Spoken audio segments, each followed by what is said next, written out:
All right, here we go. Unit 1, Day 7, Domain and Range. Today our objective is to identify the domain and range of the major parent functions that we've been working with, absolute value, quadratic, square root, to be able to talk about what are the possible allowable inputs or x values to those functions, and what are the possible or allowable outputs or range to that function. This is a bit of a review topic from Algebra 1, but it'll help us really understand our parent functions better. We'll start with something that's not quite related to our parent functions, but gets us warmed up to talk about domain and range. First, we're going to talk about examples of functions that are bounded on both ends. What I mean by bounded is there's no arrows that show that this goes on forever. This is the farthest left we get because we have that closed dot. This is the farthest right we get because we have that open circle. That's what I mean by the word bounded. And so if we talk about domain and range, the first thing that you have to remember is that domain represents the possible x values. So if I'm asked a domain question, the first thing I'm going to do is I'm going to circle that x to indicate that that's what I'm talking about here with domain.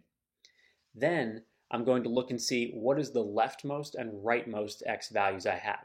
The lowest x value, I always draw down to the axis here, the lowest x value is at 0 because we can't go left of 0. The highest x value is at 11. And our function can take on any x value between 0 and 11, but not including 11 because of that open circle. And the way we write this domain,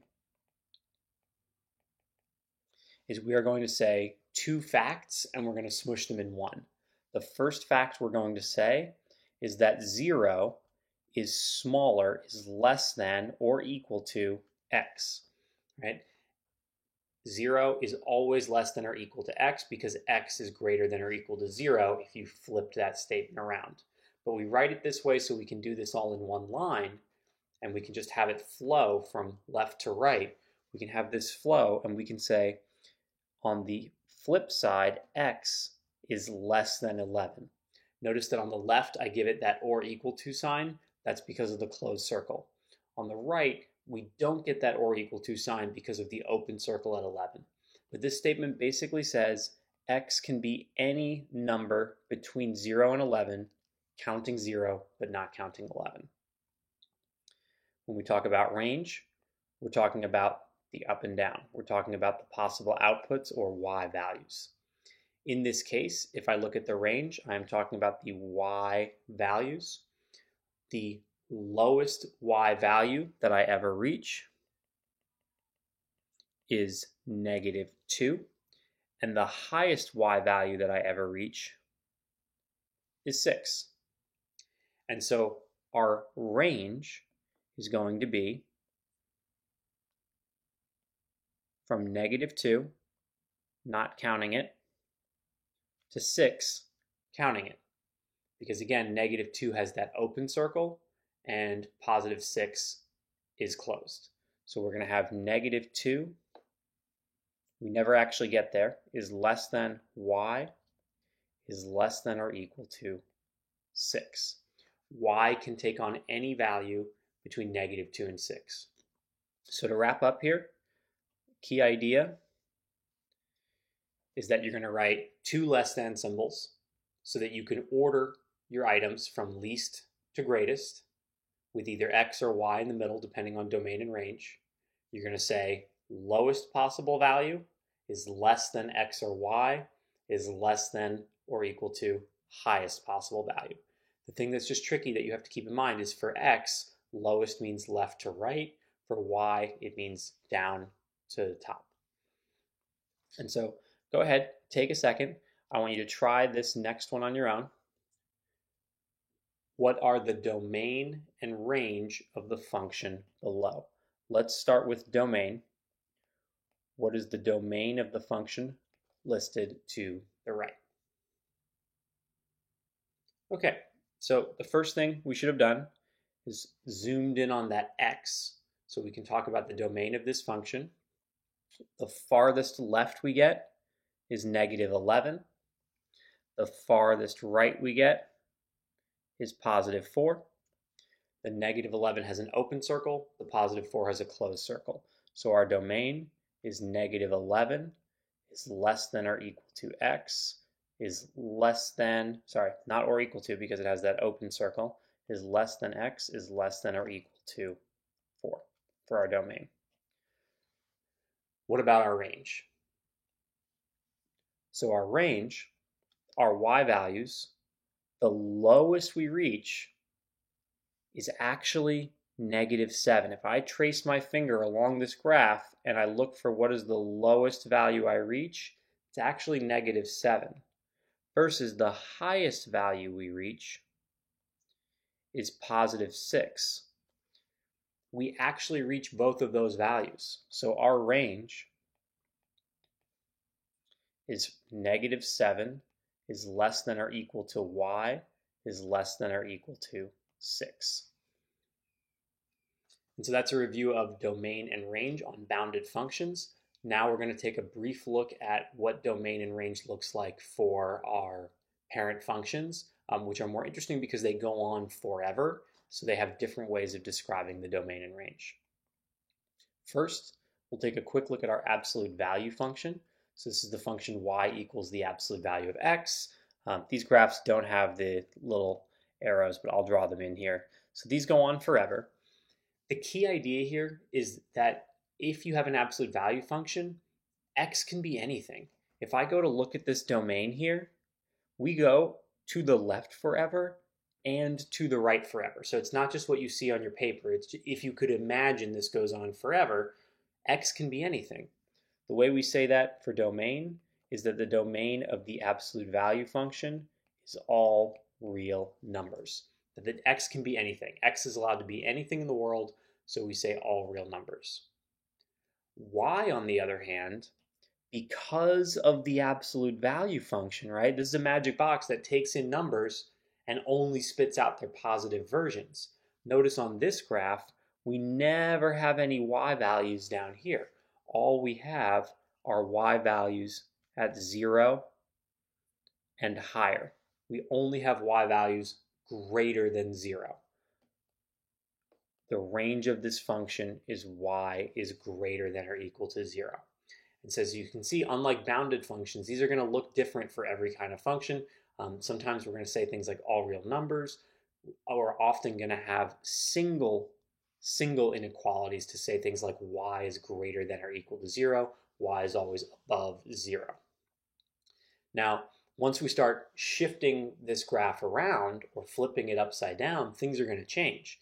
So what I want you to practice now is just visually looking at it, what are the domain and range of this transformed absolute value function that has been shifted left 3 spaces and down 4 spaces.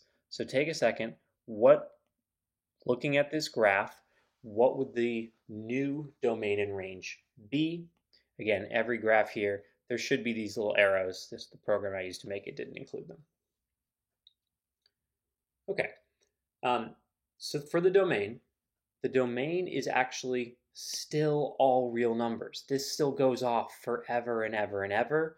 There's nothing you're not allowed to take that absolute value of. We can put anything in for x, we'll find an answer. So the domain is all real numbers. The range, however, remember in our original graph was all y values greater than 0. But since we've shifted this graph, our actual range, the lowest y value we reach is -4, like if x was -3. We're always going to be higher than -4. Our range is y is greater than or equal to -4 because our only y values are above that line. Y equals -4. We're always above it.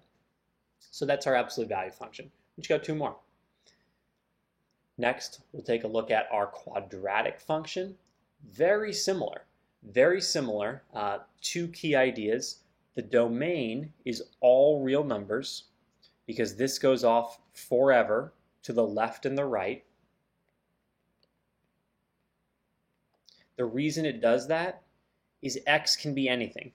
You can take any number and you can square it. You're allowed to do that. That's what domain is. It's what are you allowed to put into the function. We can put any x value in and square it. But because we're squaring it, a positive times a positive is a positive number, and a negative times a negative is a positive number. So once again, you end up with no negative y values. We only have y values that are greater than or equal to 0. So the absolute value function and the quadratic parent function actually have the same domain and range. In both cases, you can take the absolute value or you can square any number, but both of those have the impact of only giving us positive y values. Absolute value has straight slopes. Quadratic function is going to be curved upwards as the square gets faster and faster and faster. Once again, though, shifts can happen. Let's talk about this quadratic function, which has 3 transformations. It is flipped upside down or flipped over the x-axis. It is shifted to the right 3 spaces, and it is shifted to the right 1 space, and it is shifted up 3 spaces. Take a second. What are the domain and range of this quadratic function going to be?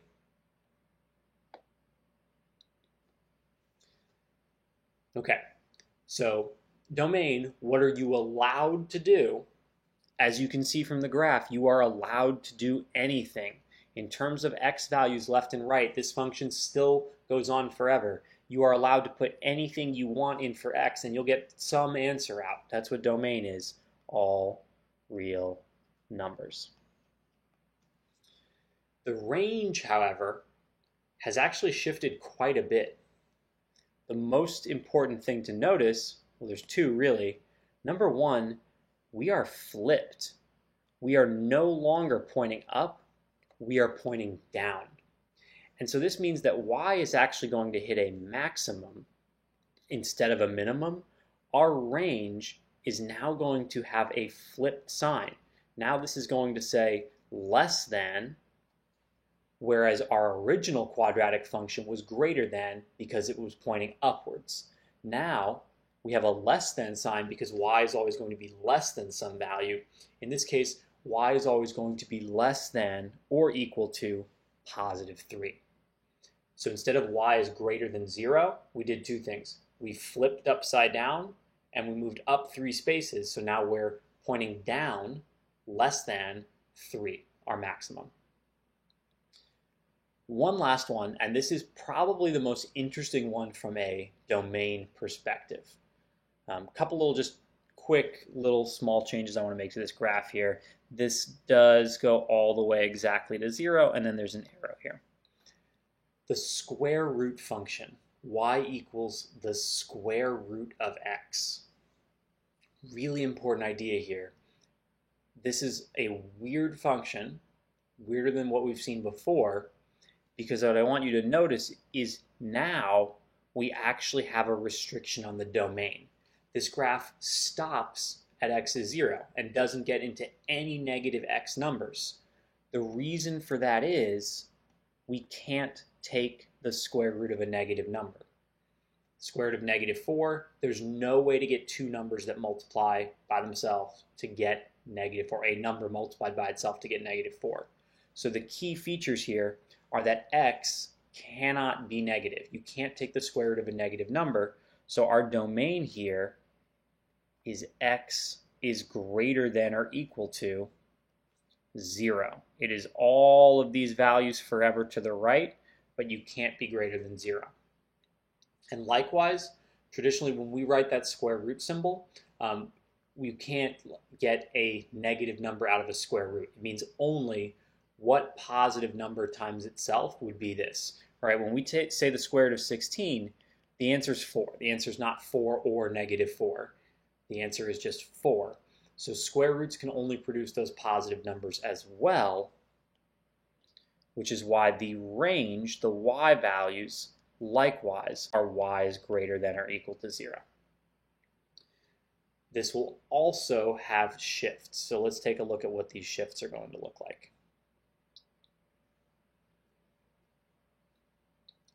Last one here. What about y is equal to the square root of x plus 3 plus 5? This is the square root function that has been shifted left 3 spaces and up 5 spaces. Okay, so visually, if I talk about the domain, since this graph has been shifted left 3 spaces, our domain is that x is greater than or equal to -3. So I want you to think about why that is. If we took the -3 and we plugged it in there, that would be our new 0. So we can't go farther than -3 into the negative numbers, or we would be taking the square root of a negative number. So x has to be greater than or equal to -3. Y, on the other hand, if x is -3, we get our 0 inside the square root, and we get our lowest y value. Our lowest y value is 5, and we are only above 5. We are only here and up, so our range is y is greater than or equal to 5. So those are our major parent functions and their domains and ranges. What you're going to be asked to do today is to find the domains and ranges of a bunch of different functions, including ones we haven't seen before. And what you'll be expected to do is to graph them on Desmos to do the same kinds of interpretations we just did with parent functions.